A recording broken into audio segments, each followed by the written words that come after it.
International tours کر رہے ہیں. میرے خیال میں اس کے لیے وزیر خارجہ کافی ہوتے ہیں, یا وہاں پر موجود فارن سیکریٹری جو ہوتے ہیں ان کا کام ہوتا ہے وہ کر لیتے ہیں. آج کل تو ویسے ہی ڈیجیٹائز ہو گئی ہیں چیزیں, آن لائن بھی آپ پارٹیسپیٹ کر سکتے ہیں اگر آپ کو کہیں امپورٹنٹ جانا ہے, لیکن پھر بھی اتنے خرچے ہو رہے ہیں تو بھائی پھر سوال تو آخر انہی سے ہی ہوگا. نیکسٹ وائرل بیان. اچھا میں ایک چیز کلیئر کر لوں, صبح کے ٹائم ہماری کوشش ہوگی سیاستدانوں کے وائرل بیانات, اور شام کے ٹائم ہماری کوشش ہوگی جو سوشل میڈیا سیلیبریٹیز ہیں ان کے وائرل بیانات کو شامل کیا جائے. میں تو ایسے سیلیبریٹی ہوں ہی نہیں یار, میں اب تو خود ہی بیان کر رہا ہوتا ہوں. نیکسٹ وائرل بیان جی دیکھیں جی, جاوید لطیف صاحب نے ایک ٹویٹ کیا تھا کہ مسلم لیگ نون کو لیول پلینگ فیلڈ نہیں مل رہی ہے, تو اس کے جواب میں عمر جٹ صاحب رپورٹر ہیں, صحافی ہیں, انہوں نے لکھا ہے دراصل مسلم لیگ نون کو ووٹر بھی نہیں مل رہا ہے. تو it was like a slip کہ بھائی لیول پلینگ فیلڈ بعد میں مانگنا, پہلے تو ووٹر ڈھونڈو, ووٹ ڈالنے والے کہاں سے آئیں گے جب ووٹر ہی نہیں ہوگا, تو ووٹ ڈالنے والے کہاں سے آئیں گے. چلیں جی نیکسٹ وائرل بیان. ایک اور سوشل میڈیا سیلیبریٹی صحافی ہمارے انتہائی محترم دوست ہیں حبیب اکرم صاحب نے ٹویٹ کیا ہوا ہے یا پوسٹ کی ہوئی ہے, یہ وائرل بیان ہے ان کا, بہت زیادہ وائرل ہو رہا ہے. عمران خان نے نظام کی ہر کمزوری بے نقاب کر دی ہے. عمران خان کا راستہ بند کرنے کے لیے ریاضی کے قانون تک بدل دیے گئے. اب پاکستان میں کسی کو معلوم نہیں 90 روز کا مطلب کیا ہوتا ہے. Very apt. جو نگراں حکومت کے پی کے اور پنجاب میں 90 روز کے لیے آئی تھی, ہم سب نے لکھ لیا سال ہو جائے گا مارچ میں جا کر. جو نگراں حکومت ابھی وفاق کے اندر 90 روز کے لیے آئی تھی, نومبر کے پہلے ہفتے میں ان کو انتخابات کرا دینے چاہیے تھے, لیکن وہ 90 دن گزر گئے, پتہ ہی نہیں چلا. تو واقعی 90 دن جو ہے وہ ریاضی میں آتے ہیں اور ریاضی کے قوانین تک بدل دیے گئے ہیں. تو اب سب جائز ہے تو پھر سب جائز ہے والی بات ہے. آئین اور قانون کے اوپر انہوں نے کامنٹ کیا اور بڑا وائز اینڈ سیریس کامنٹ تھا. نیکسٹ چلتے ہیں جی, ایک اور وائرل بیان. آپ کا ووٹ, یہ مشال یوسف زئی ہیں, لائر ہیں, وہ کہتی ہیں آپ کا ووٹ ابابیل کی چونچ میں وہ کنکر ہے جو اس ملک کے ہاتھیوں سے آپ کی جان چھڑا سکتا ہے, فیصلہ آپ کا. Mishal Yousafzai, she is a lawyer, P T I lawyer wing سے ان کا تعلق ہے اور لائر فورم کے اندر یہ ہوتی ہیں. اچھا جی, ایک سیاستدان کا بھی ہم شامل کر لیتے ہیں کیونکہ مجھے یہ لگا کہ یہ شامل کرنا چاہیے, یہ سوشل میڈیا سے ریلیٹڈ ہے اور حال ہی میں جو مختلف قسم کے پولز ہوئے ہیں اس کو انہوں نے ٹارگٹ کیا ہے. طارق فضل چودھری صاحب, ڈاکٹر طارق فضل چودھری صاحب, سابق وفاقی وزیر برائے کیڈ, انہوں نے ایک پوسٹ کی ہوئی ہے, انہوں نے ایک بیان دیا ہوا ہے. ان کا بیان کیا ہے آپ کے سامنے رکھتے ہیں.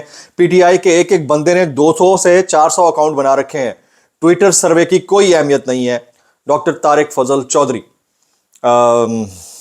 میں اس کے اوپر انتہائی حیرانگی کے ساتھ بس اتنا ہی کہوں گا محترم, میرے خیال میں جتنا پیسہ آپ لوگوں نے نیشنل چینلز کے اوپر, ان کے اندر پھر جو صحافی تھے ان کو برطرف کروانے کے اوپر, اور پھر اپنے من پسند لوگ انجیکٹ کروانے کے اوپر نون لیگ نے, اور پھر اپنی مرضی کا نیریٹو ٹو کروانے کے اوپر لگایا ہے, اس کے باوجود بھی اگر آپ کو یہ طریقہ نہیں آیا کہ ایک کمپیوٹر سے 200 400 ٹویٹس ایک ساتھ کیسے کرنے ہیں, تو پھر تو آپ کی عقل اور مت ماری جانے کو سلام ہم پیش کریں گے. یعنی اگر واقعتاً یہ 2 نمبری ہے تو اس 2 نمبری میں آپ کو تو پہل کر رہنی چاہیے, اور سب سے پہلے یہ والا جو سائڈ ہے وہ اس کو سٹرانگ کر لینا چاہیے. لیکن کیونکہ وہاں ریالٹی ہو رہی ہے اور ریالٹی سے لوگ کام کر رہے ہیں اور پبلک پلز ہے, تو اس کو آپ ایکسیپٹ نہیں کر رہے, اور وہاں آپ کہتے ہیں, اور یہی جو چول تھی نا وہ ایک پہلے سابق وزیر برائے اطلاعات نے بھی ماری تھی کہ یہ تو 10-12 باٹس ہیں, یہ کرتے رہتے ہیں. اب آپ کہتے ہیں کہ یہ 200 سے 400 اکاؤنٹ ایک بندے نے بنا رکھے ہیں. یہ بہت بڑا کلیم ہے ویسے بائی دا وے. اچھا, یہ والا کلیم جو ہے, یہ ایک اور دوست ہیں ہمارے جس کا میں نے ویڈیو کے شروع میں کہا تھا کہ میں ان کا پوسٹ مارٹم آخر میں کروں گا, انہوں نے بھی کیا ہوا ہے. بہت ہی محترم ہمارے دوست ہیں, سوشل میڈیا ایکسپرٹ ہیں, ان کی اپنی اوپینین ہے, رائے ہے, ہمیں احترام ہے. ڈاکٹر فرحان ورک صاحب یہ لکھتے ہیں کہ پڑھیے گا جی, مجھ سے اکثر صحافی دوست سوال کرتے ہیں کہ ٹویٹر پولز کیسے مینج ہوتے ہیں. میں وجہ بتا دیتا ہوں. تحریک انصاف نے سوشل میڈیا مقبولیت قائم کرنے کے لیے مختلف باٹ اکاؤنٹس اور گوگل میں موجود مختلف ویب سائٹ کا سہارا لیا ہوا ہے جو ڈالرز لے کر ایسی سہولیات فراہم کرتی ہیں جن سے عوامی رائے کو تبدیل کیا جا سکتا ہے. اگر کوئی بھی شخص عام شخص کو گوگل پر سرچ کرے تو آپ کو آرام سے ایسی ویب سائٹ تک رسائی حاصل ہو سکتی ہے. میں زیادہ تفصیل میں اس کو نہیں پڑھنا چاہتا کیونکہ بہت لمبا انہوں نے تھریڈ لکھا ہے, لیکن میرا ڈاکٹر صاحب سے ایک سوال ہے, ویسے عمومی طور پر سوال ہے, اگر واقعتاً پیسے دے کر ہی باٹس کو خرید کر آپ یہ والی چیز مینیج کر سکتے ہیں اور آپ کو زیادہ پتہ ہوگا بھی، کیونکہ آپ پہلے پی ٹی آئی کے سوشل میڈیا کو دیکھتے رہے ہیں. تو بھائی یہ والا کام تو پھر جہانگیر خان ترین صاحب اور نون لیگ بڑے آسانی کر سکتی ہے، آسانی سے ہو سکتا ہے.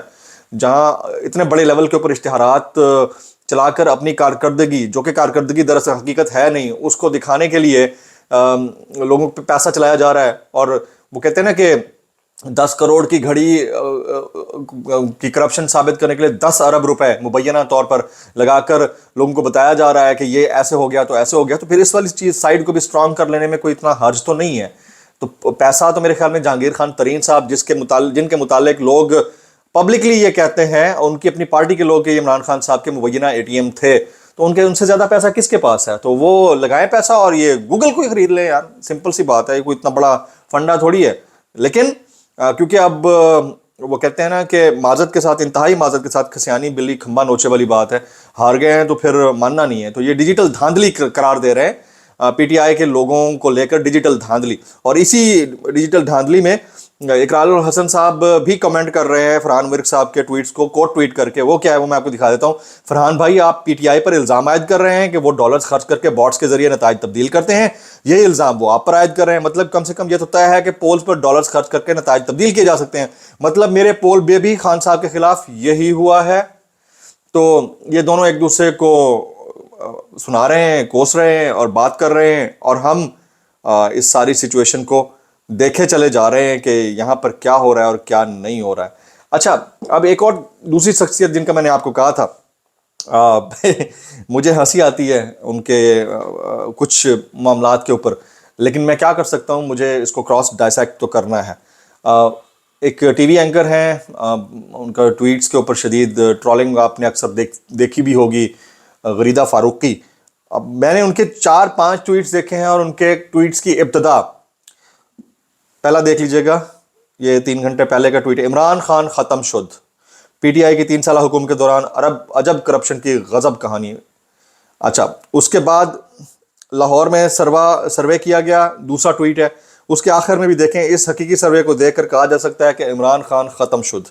پھر نیکسٹ جو ٹویٹ ہے، ایکسکلوسیو خبر اور پتہ نہیں کیا کیا، اور آخر میں لائن ہے عمران خان ختم شد. تو ہمارے انتہائی سینئر جو صحافی ہوا کرتے تھے نا، وہ ہمیں 2-3 چیزیں سمجھایا کرتے تھے کہ جس سٹوری، ایک تو ہوتی ہے خبر، ایک ہوتا ہے اوپینیٹڈ جرنلزم، یعنی اوپینیٹڈ اوپیڈ، یعنی آپ کا اوپینین. ٹھیک ہے، اگر تو یہ اوپینین ہوتی تو اس میں اتنی تفصیلات نہ جاری ہوتی. اگر یہ خبر ہے تو خبر کی ابتدا اگر مگر سے نہیں اور خواہش سے نہیں ہوتی. خواہش ہے کہ عمران خان ختم شد، اور اگر یہ محترمہ یہ اس خواہش سے ابتدا کرتی ہیں تو خبر وہاں دم توڑ جاتی ہے، کیونکہ جہاں خواہش شروع ہو جاتی ہے وہاں خبر دم توڑ جاتی ہے. ہمارے سینئرز نے آج تک ہمیں یہی سکھایا. اچھا، اب خواہش اور خبر میں اگر فرق نہیں ہے اور یہ کر رہی ہیں تو میں 2 منٹ کے لیے مان جاؤں گا کہ ہو سکتا ہے کہ ایسا کر رہی ہوں. لیکن اگر خواہش اور خبر میں فرق پتہ ہے، اس کے باوجود بھی کر رہی ہیں، تو پھر آپ یہ سوچ لیجئے کہ اس خبر کی کریڈیبلٹی کیا ہوگی. تو ختم شد سے جو چیز خبر شروع ہو رہی ہو اور ختم شد پہ ہی ختم ہو رہی ہو، یعنی عمران خان ختم شد، عمران خان ختم شد، تو اس سے آپ کو آپ کی خبر کا اندازہ ہو جائے گا کہ آپ کی خبر کے اندر کتنا دم ہے. اچھا، جو لوگ اوپینین میں خان صاحب کے حامی نظر آتے ہیں صحافی، میں ان کے بھی ٹویٹس جا کر دیکھتا ہوں، ان کے بھی معاملات جا کر دیکھتا ہوں، مجھے اس حد تک ٹلٹ نظر نہیں آتا. اس کی وجہ یہ ہے کہ وہ صحافی ہیں جن کو پتہ ہے کہ ان کو تو خان صاحب سے ملنا کچھ نہیں ہے. انہوں نے اپنی بات کو پہ قائم اس لیے رہنا ہے کیونکہ وہ ان کی نظر میں غیر جانبدار ہیں. تو ان کا ٹلٹ اس طرح سے نظر نہیں آتا جس طرح متعدد دیگر صحافیوں کی خواہشات جب خبریں بن چکی ہوتی ہیں تو اس کے اندر نظر آتا ہے. تو یہ ڈفرینس ہے، اس ڈفرینس کو ختم کرنے کی بہت ضرورت ہے.